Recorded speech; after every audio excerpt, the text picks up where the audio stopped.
All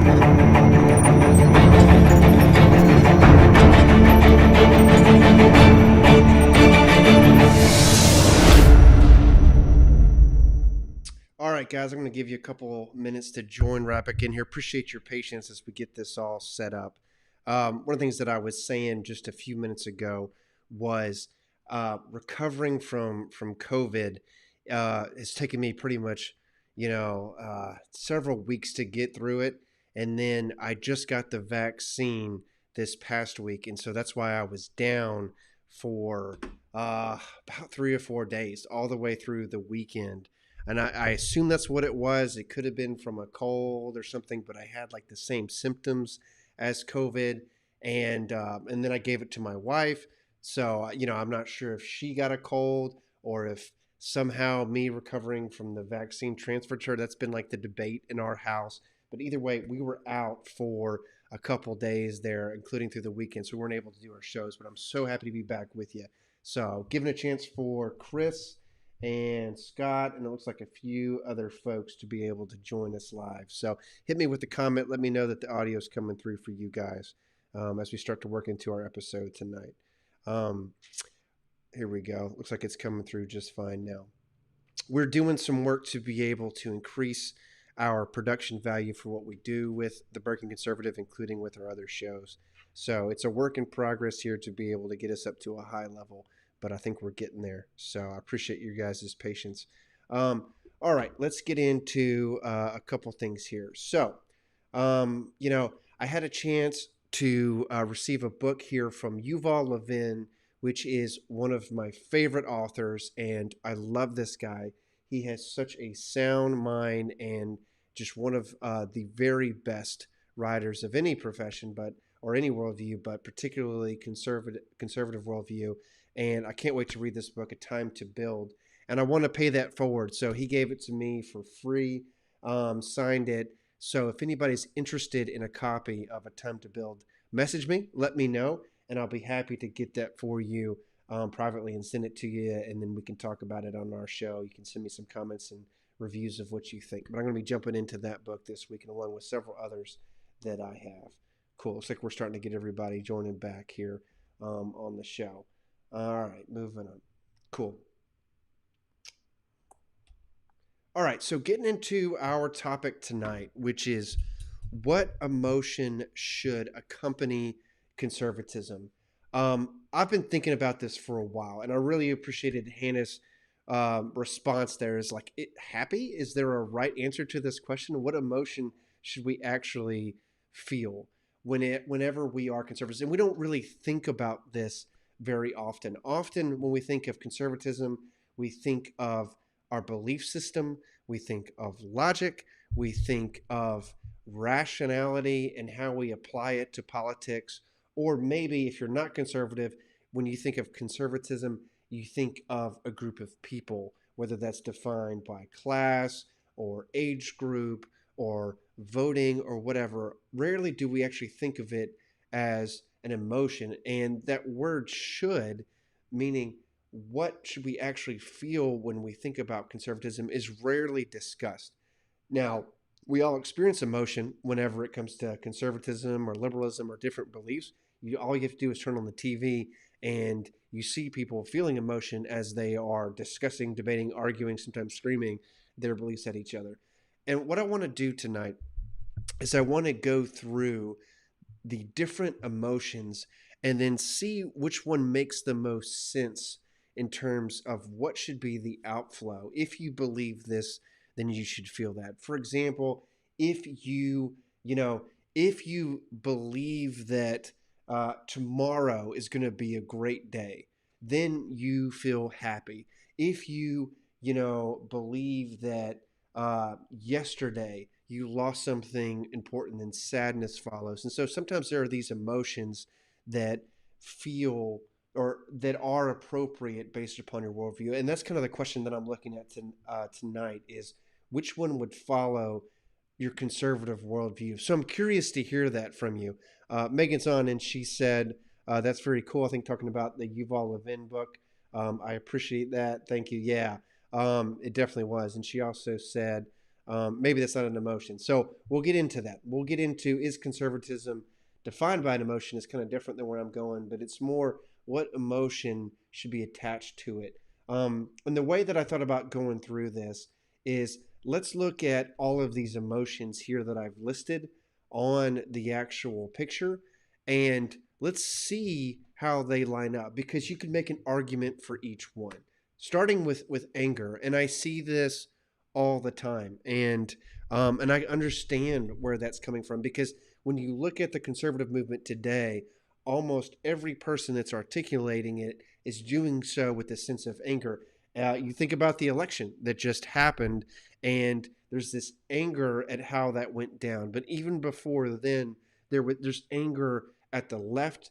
There's this response that we have to liberals that is almost always anger at them for their belief system, for not being able to see things the way that we do, for even if they do see that, for bypassing us. There's a deeper anger even here, yes, at the the elite, right? People making decisions for us. That's kind of the argument here for freedom, is that we don't need people to decide our lives for us. And the fact that they continue to do that is a source of anger. The other piece of this is a sense of anger at someone knowing what's best, or presuming to know what's best for us, especially someone who hasn't walked in our shoes. A lot of times when you think about the debate between conservatism and liberalism today, conservatism is increasingly seen as a populist movement.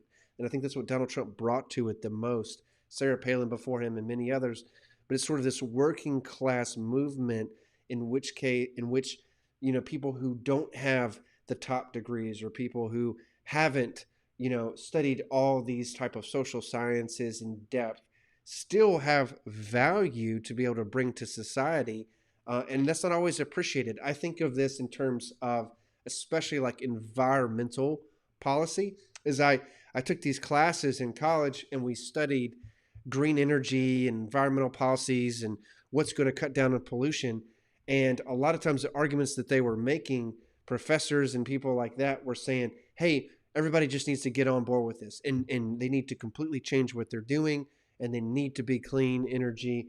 They need to do those type of jobs. And of course, I was asking in the class, well, what if they're older and they can't, won't, or are going to struggle to try to completely change their job when they've been doing it for 20 or 30 years? And there was almost no answer whatsoever. It was simply, well, they're just going to have to relearn their job. And how are they going to compete with a 20-year-old, 25-year-old, some young kid who doesn't have to make any changes, is learning it and is fresh, compared to someone who's already worked their entire life? And that was kind of bypassed. And that leads to a lot of anger. Like, hey, I invested my entire life in this industry. Now you're telling me manufacturing is terrible. You're telling me that all of the things that I did was wrong. There's an anger at that, because it seems to dismiss a lot of what people have done and the goodness that they've done for the country. And so anger is so prevalent in conservatism today. We can all see that. The question now becomes, how important is that to our belief system? Neutral emotion. This is like the second little item there.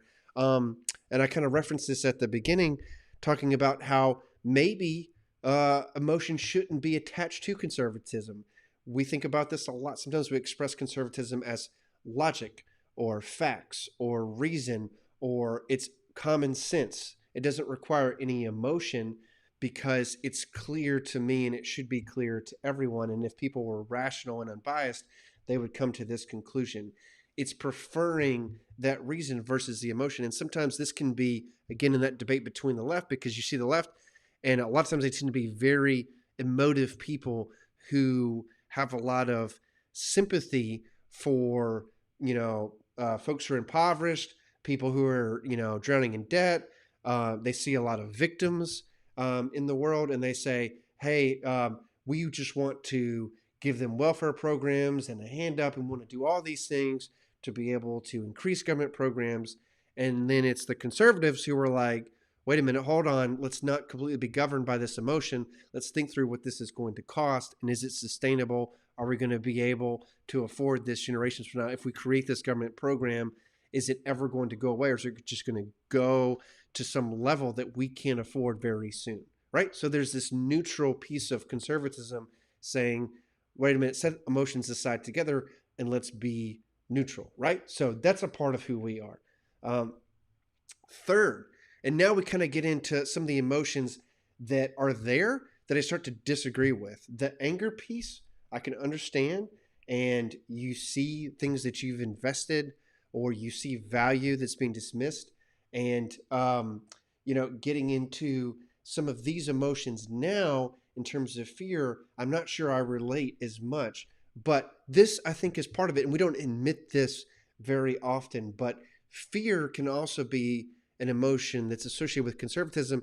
There's this fear of losing what's precious. And sometimes this is kind of behind the anger too, is we think of, hey, America has been this beautiful experiment in freedom, and now it's being lost. And if we're honest with ourselves, sometimes we're afraid of what that means, that we become just like any other countries. A lot of times the language that we use of, if America is going to survive, then we have to make changes, and we're afraid that that's not going to happen.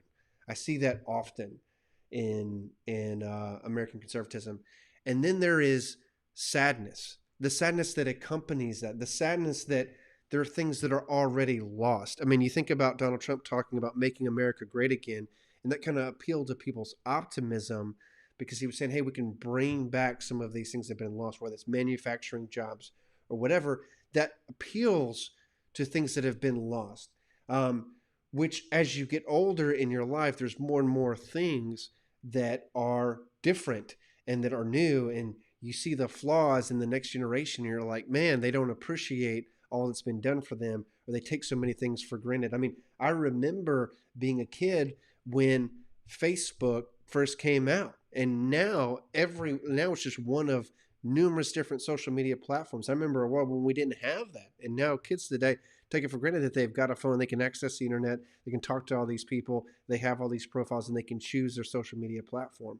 I remember 9/11 and how people came together to be able to figure out what was going on and the threats to our country and how we were all united. And you see that sense of bipartisanship is lost today in so many ways. And so there's this sadness. But I said that I disagreed a little bit with these emotions. And the reason I do with fear and sadness in particular is that your mind can play tricks on you with this one, is you can get to a point where you start to look at the past with rose-colored glasses. I remember studying Russian history at one point in college as well, and we were looking at interviews with people who had lived during the Stalin era of Soviet Russia all the way up until Gorbachev and the more modern area where the wall came down and communism faded from Russia. And in doing so, these people had seen this change in which all of this baggage from communism started to fade away and freedom started to show up. And as they got older and older, so many people started longing for the days of Stalin. And of course, like, the interviewers were like, are you kidding? I mean, like, the Soviet Empire killed 28 million of its own people. This is absurd. He put all these people in gulags and killed them and built your country off of their death and slavery. How can you possibly want him? And they would justify it. They would say, I'm not sure all that's true. It's probably overstated. He was a strong leader. Things actually weren't so bad. Like, they would find all of these ways to justify it. And in culture studies, they called this radiant past, that your mind starts to play tricks on you and tell you that things in the past had to have been better. It's part of your mind trying to protect itself, to be able to only hold on to what's good and try to dismiss what's bad. And so if we're not careful, the sadness of what's been lost, we can start to paint this rosy picture that, 20 years ago or 30 years ago or 40 years ago, things were way better than they were. There are good things in the past. However, the extent to which that should play into conservatism is something that we need to be on the lookout for. And so now we get into, is there a right answer? What emotion should govern it? And that's where I get to joy.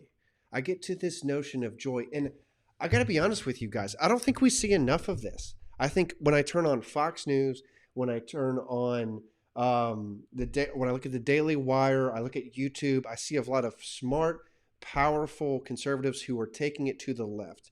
But I don't think that we have enough internal conversations with conservatives about the nature of joy. And more importantly, I don't think we connect it to our worldview enough. I don't think that we actually explain why we should be joyful. And I want to give you three reasons why we need a little bit more of this, which isn't to say that all of the other emotions are wrong. It's simply that we need to connect to this one a little bit more to be truer to ourselves. So, why am I joyful as a conservative? One reason is because in conservatism, I found what works. And conservatism, you could think of it as, hey, I'm just trying to conserve things from the past.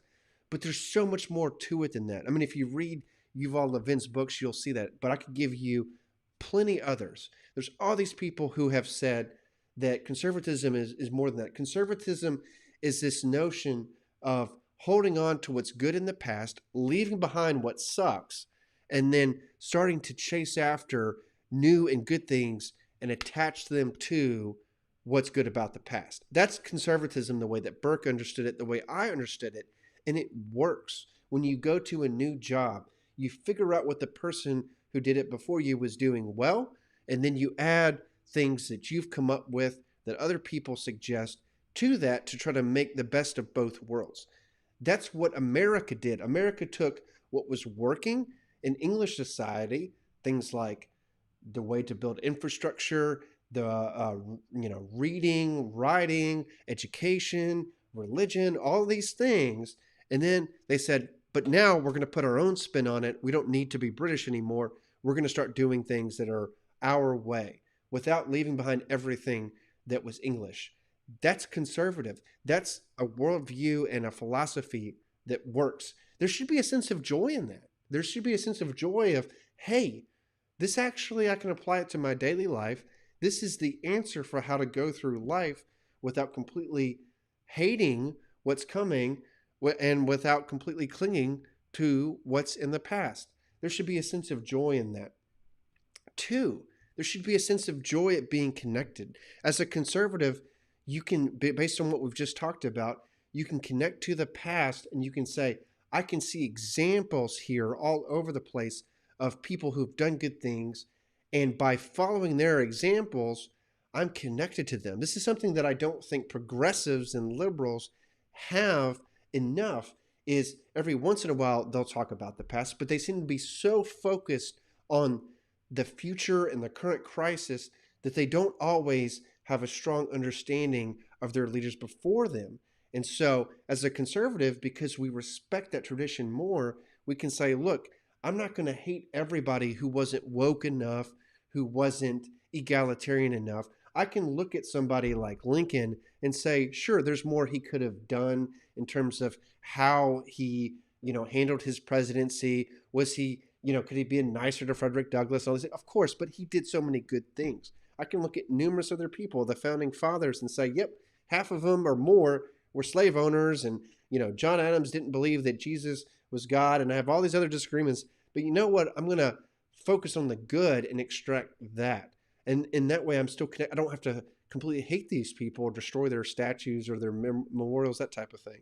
And then I'm also thinking about what's good for my kids and future generations, and I'm connected to them. So you are truly not alone as you proceed through life. There should be a sense of joy.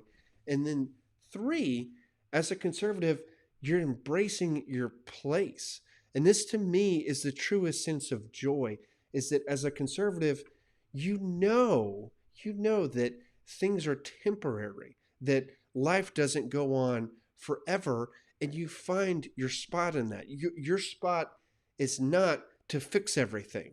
Your not is to make all poverty go away. Your spot is not to cure all of society's ills. You simply want to make a contribution and fit within the line of people who've gone before you. We understand that human nature is never going to overcome its illness in this life, that we're always going to be imperfect to some degree. Therefore, we try to work off the bad as best we can. And sure, there's a sadness in that we're never going to fully cure humanity's problems, but there is a joy that comes from embracing what we can do and feeling our niche in society and as individuals in the long line of human civilization. That's why I feel joy. I don't know if we talk about that enough. We spend so much time hating liberals and arguing with liberals and being angry or being upset at what Joe Biden's freaking doing and all of these different things. How often do we have internal conversations to be able to nurture the joy and beauty of life? Or is it constantly a fight? So let me get to serious comments. There's been a bunch of them, and I appreciate you guys putting up with me today as we work through this. And as we work through all of our technical issues. So let's look at it. So Megan's been on here quite a bit. I appreciate you, Megan. Um, Megan, you said, I don't think that conservatism is accompanied by anger in general.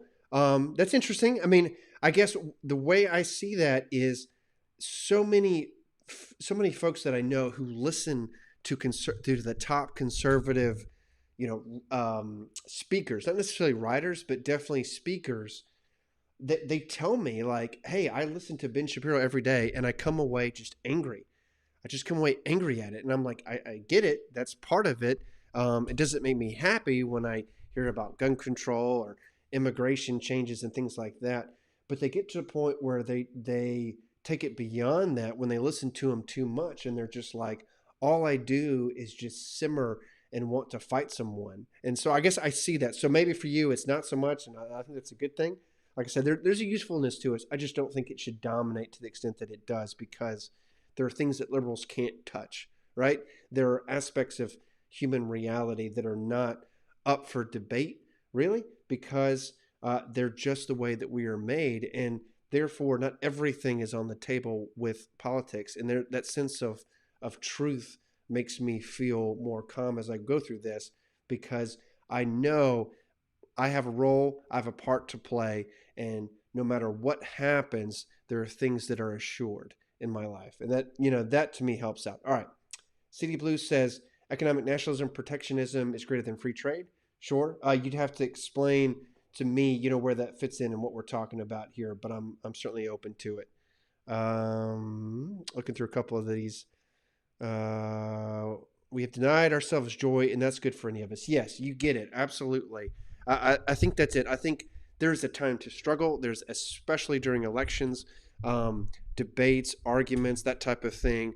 You represent the ideas, and you do the absolute best you can to be able to make them attractive. But there are also times where you need to rest and recover and nurture joy, and sometimes that makes you more effective, I think, actually, in the fight. I think a lot of times there's this kind of assumption that, well, if we work on ourselves, if we nurture our worldview, we spend time doing that, relaxing it all, then we're weak, and we're going to be less effective. And that's not true. In fact, it was the joyfulness of people like Reagan who brought so many conservatives out to him. I believe there's a joyfulness attached to Trump at times, maybe not enough, but I mean, he was funny when he first came out, and people were attracted to that. They were like, this guy's funny. He's willing to be politically incorrect. And that was just as effective as any argument he ever made. And so taking time to nurture a sense of humor and joy and have fun and not feel like the world is ending tomorrow every second of the day can be helpful. And then it's like CD's still having a debate here. We should go back to the old right with famous Republicans with Robert Taft of Ohio, especially the trade policy. I actually know some people who are descendant from him, so that's interesting, CD. And Megan, last comment here. When all you can see and feel is anger, something is very wrong. I agree. Yeah, I agree. And I think that's the danger in that. My last point for tonight for you guys is when you are overcome by any emotion and you're not aware of it, or it's controlling you, you become very gullible and controllable. And that's my fear today, is that I think that many conservatives are so used to being angered or shocked by the left and what's put in front of them that they constantly have to click. They constantly. I mean, there was an image of this rapper who put out Satan shoes, and he had like some drop of human blood, some Satanist type thing. Who cares? Who cares? Why give him, press in the time of day and spend, minutes of my life worrying about his stupid shoes, right? This is the problem that liberals found with Trump is they were so angry at him and everything he was doing, they couldn't stop clicking, which just made the media do more stories to get the clicks.